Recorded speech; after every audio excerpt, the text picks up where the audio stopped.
다시 해외여행이 활기를 띠면서 일본을 많이 가고 있다는 소식이 들려오고 있는데요. 반대로 일본 관광객들도 한국을 많이 찾고 있죠. 한국의 일본 여행객이 5배 이상 늘었다는 보도는 쉽게 찾아볼 수 있었습니다.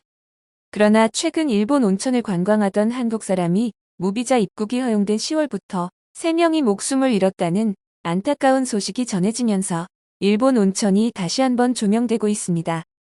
히트쇼크는 급격한 온도 변화로 혈압이 급상승, 급하강하면서 신체에 악영향을 주는 것을 말하는데요. 일본에서는 교통사고 사망자보다 온천에서의 이 히트쇼크 사망하는 일이 3배나 많다고 하죠. 온천을 가는 고령자분들은 특히 조심해야 할 것 같습니다. 그런데 이보다 더 조심해야 할 것은 일본 온천 그 자체라는 사실이 다시금 주목받고 있습니다. 사실 말도 많고 탈도 많았던 일본 온천의 이야기는 오래전부터 지속되어 왔었죠. 그러나 일본의 주특기인 이미지 메이킹을 통해 그동안 잘 포장되어 왔습니다. 병을 치료하는 국민 온천이라는 타이틀로 영화, 영상 등 홍보물을 제작해오고 있습니다. 그래서 현재까지도 많은 사람들이 온천 여행하면 가장 먼저 떠올리는 곳은 일본일 수밖에 없었는데요. 그러나 최근 일본 온천 전문가의 양심 선언에 난리가 났습니다. 관련된 내용 살펴보겠습니다. 일본에는 온천 여행지만 100여 곳이 넘을 정도로 특화되어 있습니다. 일반 온천들까지 포함하면 수천 개의 온천이 있을 정도로 많습니다. 일명 료칸 여행이라 불리는 일본의 온천은 교외 지역에 고요하고 한적한 곳을 선호하지만 최근에는 도심 속에서도 온천을 즐길 수 있다며 이를 찾아가는 사람들도 많습니다. 하지만 그중 온천이라 해서 들어간 곳이 한국의 대중목욕탕과 다를 바 없어 실망했다는 후기들도 부쩍 증가하고 있습니다.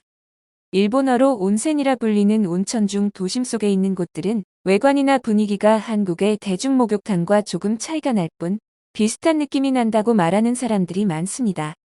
일반적으로 온천은 많은 사람들이 알고 있듯이 지하에서 솟아나오는 온천수를 원천으로 사용한 목욕탕입니다.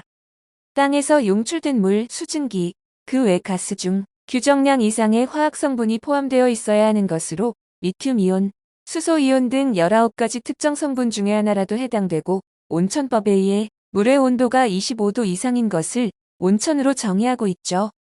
우리가 아는 온천수는 지하 마그마 열로 데워진 물인데 사실 일본 온천은 우리가 생각하는 온천과 조금 다른 의미를 가지고 있습니다. 어느 땅이든 깊게 파면 평균 11도의 지표면 물 온도는 100m당 약 2.5도씩 상승해 즉 땅 밑에 마그마가 없더라도 일정 깊이로 패인 땅에서 나오는 지하수라면 온천수가 될 수 있다는 것인데요. 일본의 느슨한 온천법에 우후죽순 온천들이 생겨날 수 있는 것입니다. 하지만 일본 온천 전문가 고모리 다케노리가 양심선언을 하면서 파문이 일었죠. 그는 목숨 걸고 평생 전국 1만 3천여 개의 온천을 다녔는데 이 중 단 1%만이 제대로 된 온천이라고 말하며 연간 1억 3천만 명이 속고 있는 줄도 모르고 일본으로 찾아와 비싼 돈을 지불하며 가짜 온천을 즐기고 있다고 통탄했습니다. 그에 의하면 일본의 온천업자들은 1% 정도밖에 안 되는 미량의 온천수에 일반수를 섞고 강력 소독제를 사용한 일주일 묵은 물로 운영하고 있다는 것인데요.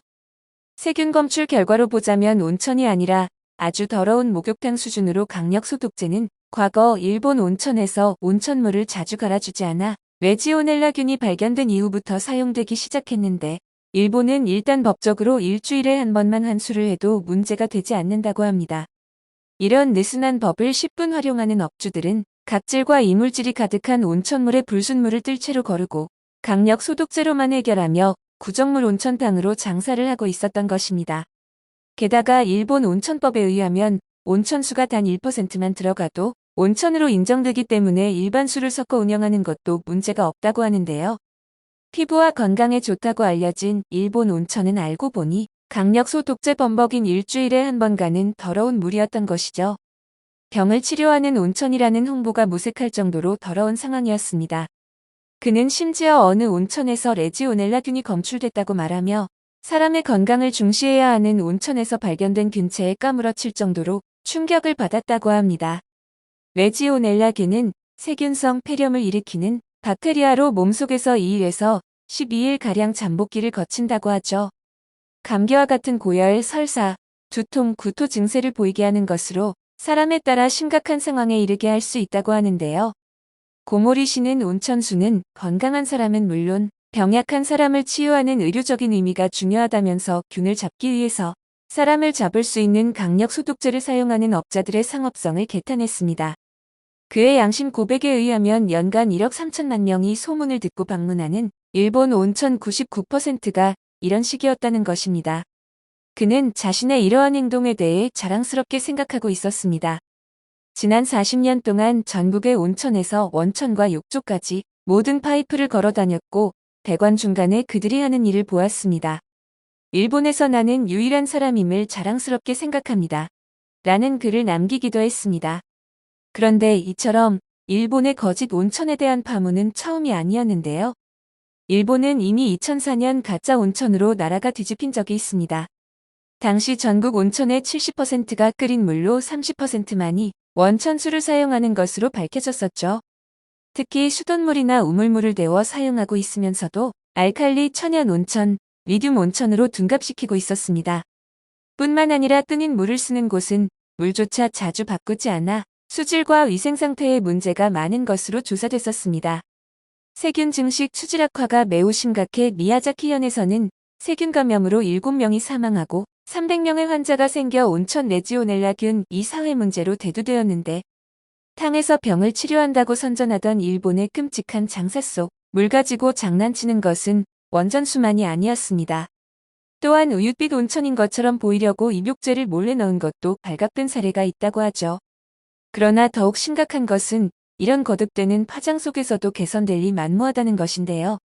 일본의 수도 민영화로 수도세는 더욱 비싸졌기 때문입니다. 일본의 수도 민영화 당시에도 세계은을 역행한다는 비판을 받기도 했었는데요. 실제 민영화를 시행하는 많은 나라들에서 요금 상승과 수질 문제로 공영화로 복귀하는 움직임이 있었습니다.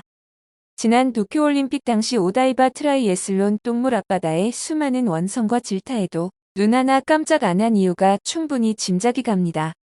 우리나라의 온천 역사 또한 깊다는 사실 알고 계셨나요? 삼국시대부터 왕의 온천이라고 불리며 깊은 역사를 가지고 있습니다. 그 흔적이 부산 동래 온양, 유성, 이천, 충주 등 여러 지역에 남아있죠. 그중 온양 온천에 헌 다리 모이듯 한다라는 속담이 있을 정도로 온양 온천은 아픈 다리와 피부병에 좋기로 유명했었는데요. 조선 태조 때 왕실 온천지로 출발해 세종 때 왕의 안질과 피부병 치료를 위해 별궁인 온양행궁을 지었습니다.